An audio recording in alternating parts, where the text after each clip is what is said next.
Thank you sir. తర్వాత మంత్రివర్యులు ఆదిమూలపు సురేష్ గారిని మాట్లాడవలసిందిగా కోరుతున్నాం. సామాజిక సమతా సంకల్ప సభకు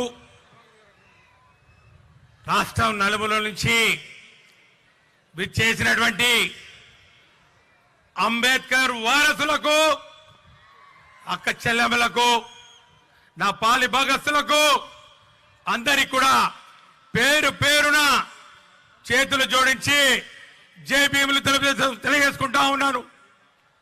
ఈరోజు ఈ రాష్ట్ర చరిత్రలో సువర్ణాక్షరాలతో లిఖించదగ్గ రోజు. ఒక చారిత్రాత్మక ఘటనకు విజయవాడ నడిబొడ్డు వేదిక అయింది. ఈరోజు మన ఆరాధ్య దైవము, నవ భారత రాజ్యాంగ నిర్మాత, భారతరత్న డాక్టర్ బాబాసాహెబ్ బిఆర్ అంబేద్కర్ గారి 125 అడుగుల కాంస్య విగ్రహ ఆవిష్కరణ. మన గౌరవ ముఖ్యమంత్రి వర్యులు, జన హృదయ నేత, పేద బడుగు బలహీన వర్గాల ఆశా జ్యోతి, మనందరి ఆత్మ బంధువు శ్రీ వైఎస్ జగన్మోహన్ రెడ్డి గారి అమృత హస్తాల మీదుగా ఈరోజు ఈ కార్యక్రమం జరుగుతూ ఉంది.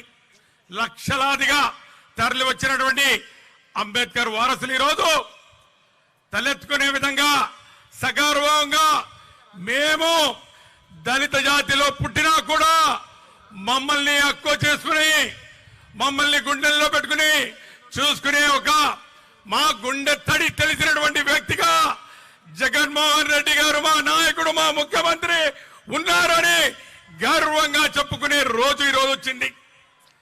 4.5 సంవత్సరాల క్రితం మీరు తీసుకున్నటువంటి నిర్ణయం ఈ రోజు ఫలితాలను ఇస్తా ఉంది. మన పిల్లలకు ఇంగ్లీష్ మీడియం చదువుకు దూరమైన ఈ కుటుంబాలు, ఈ జాతిని ప్రభుత్వ పాఠశాలలో చదువుతున్నటువంటి మన పిల్లలను ఇంగ్లీష్ మీడియం చదువుకు దగ్గర చేసినటువంటి వ్యక్తిగా ఈరోజు ఆ శాఖకు తొలి కేబినెట్ లో విద్యాశాఖ మంత్రిగా ఒక దళితుడైన నన్ను, ఆదిమూలపు సురేష్ అనే నన్ను విద్యాశాఖ మంత్రిగా చేసి ఇదిగో చేస్తున్నటువంటి సంస్కరణలో నువ్వు కూడా భాగమై ఈ జాతికి సేవ చేసుకునే ఒక అవకాశాన్ని నాకు అందించినాడు మా జగనన్న. ఆయనకు జన్మలకు రుణపడి ఉంటామని చెప్పి కూడా ఈ సందర్భంగా మనవి చేసుకుంటూ, మరి ఈరోజు ఈ కార్యక్రమం మీద ఎన్నో విమర్శలు జరుగుతున్నా కూడా ఒక్కటి గుర్తుపెట్టుకోవాలి, మాటలు చెప్పడం, నినాదాలు ఇవ్వడం కాదు. ఈరోజు సామాజిక సాధికారత, సామాజిక న్యాయం ఒక నినాదం కాదు, అది మా యొక్క ప్రభుత్వం యొక్క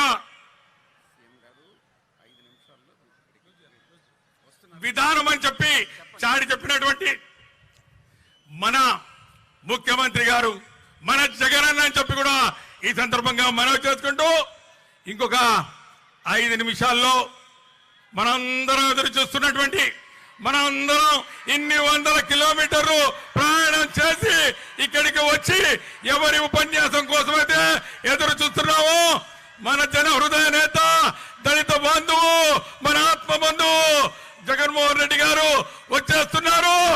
కాబట్టి నేను ఈరోజు మీ అందరి ముందు మాట్లాడే ఒక అవకాశం నాకు అనుగ్రహించినందుకు, ముఖ్యంగా ఈ ప్రభుత్వంలో భాగస్వామి అయినందుకు, జగనన్న నాకు ఇచ్చినటువంటి ఈ అవకాశాన్ని సద్వినియోగం చేసుకునే అవకాశం ఇచ్చినందుకు మీకు కూడా ధన్యవాదాలు తెలియజేసుకుంటూ, మనం ఏమిచ్చినా కూడా ఆయన రుణం తీర్చుకోగలం.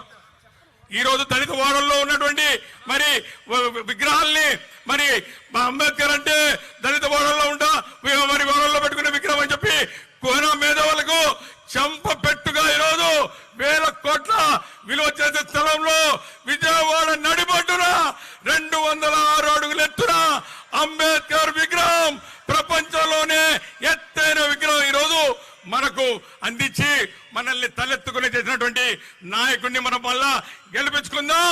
మన పిల్లల భవిష్యత్తు కోసం మన తలరాతలు మార్చుకునే దిశగా ఈ రోజు అడుగులు వేద్దామని చెప్పి కూడా మీ అందరికీ మనవి చేసుకుంటూ, మరొక్కసారి ఈ చారిత్రాత్మక ఘటనలో భాగస్వాములైన మీరందరూ కూడా చరిత్ర పుటల్లో మీ యొక్క పేరును చిరస్థాయిగా లిఖించుకోదగ్గ మరి అవకాశం వచ్చిందని చెప్పి కూడా మనవి చేసుకుంటూ మీ అందరికీ సెలవు తీసుకుంటా ఉన్నాను.